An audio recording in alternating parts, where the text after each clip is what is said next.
Tollywood ইন্ডাস্ট্রিতে comedian থেকে খলনায়ক সমস্ত রকম চরিত্রে অভিনয় করে দর্শকদের মন জিতে নিয়েছেন যে মানুষটি, তার নাম হলেন অভিনেতা সুপ্রিয় দত্ত। তিনি টিভির ছোট পর্দাতেও অভিনয় করেছেন, আবার বড় পর্দাতেও অভিনয় করেছেন। 2006 সালে সিনেমায় অভিনয় করে টলিউড জগতে প্রবেশ। তবে অভিনয় জগতে আসার আগে তাকে অনেক কষ্ট করতে হয়েছিল।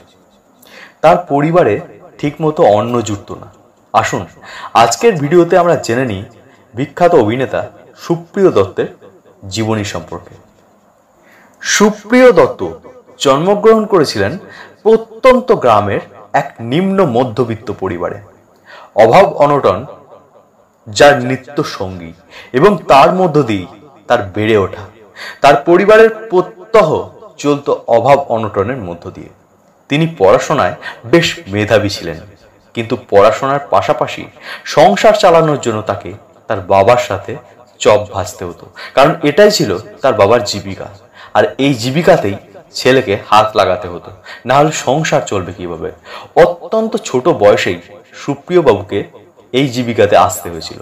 এদিকে ছেলের পড়াশোনা ভালো বলে বাবার স্বপ্ন ছিল যে ছেলে একদিন বড় হয়ে ভালো চাকরি করবে, কিন্তু তার জন্য তার মা বাবা তাকে সেরকম ভাবে পড়াতে পারেনি।